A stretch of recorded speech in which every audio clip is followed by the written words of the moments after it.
अगर आप भी चाहते हैं अशोक म्यूजिक यूट्यूब चैनल का ऑडियो वीडियो आप तक सबसे पहले पहुंचे तो अभी लाल बटन दबा के चैनल को सब्सक्राइब करें और बेल आइकन का बटन को निशान दबाएं ताकि ऑल न्यू नोटिफिकेशन आप तक तुरंत पहुंचे। बिल्कुल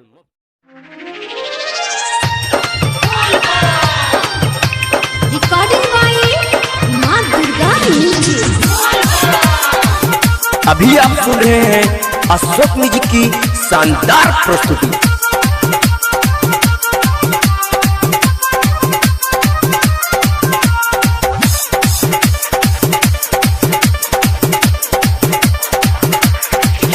भोला गोरखी के संग येलो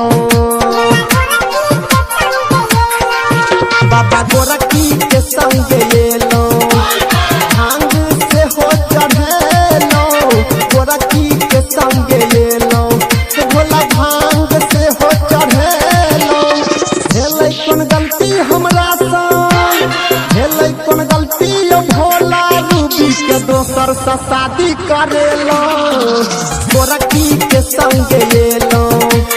भांग से हो चढ़ेलो गोरखी के संग येलो भेलै कौन गलती बाबा भेलै कौन गलती भोला रूबी के दोसर से शादी करेलो गोरखी के संग येलो।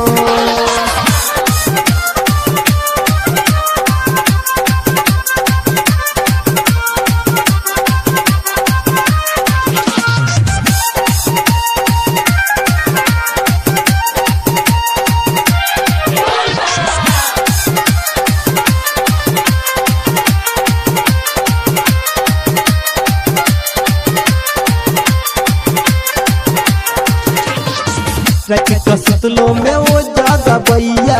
कोना कहू भोला याद दिया बैया कसलो में वो जागा बैया कोना कहू भोला याद दिया बैया याद में कानत रहै छी सुन न बाबा ओकरे रास्ता तकै छी सुनू ने बाबा छी हम मजबूरियो करू ने कृपा बेटा पर जरूरियो बाबा गोरखी के संग येलो जलवा से हो चढ़ेलो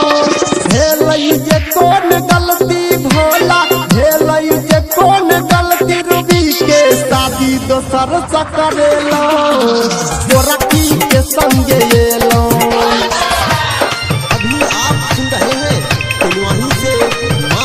म्यूजिक की प्रस्तुति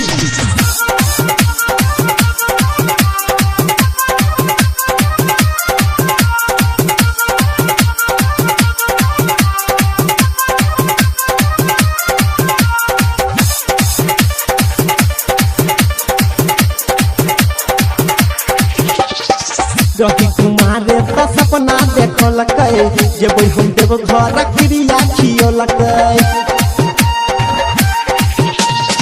रही कुमारे तो सपना देखलकै जेबै हम देव घर क्रिया खियलकै झूठो के बात में हमरा फंसलकै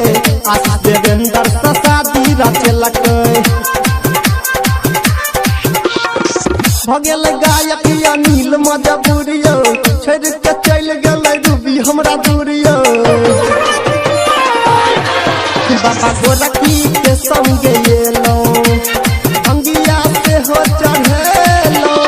भेलै कौन गलती भोला भेलै कौन गलती रूबी के शादी दोसर से करेलो बाबा गोरखी के संग येलो भांग धतूर चढ़ेलो बाबा गोरखी के संग येलो भंगिया धतूर चढ़ेलो भेलै जे कौन गलती भोला भेलै जे कौन गलती रूबी के शादी दोसर से करेलो बाबा गोरखी के संग येलो।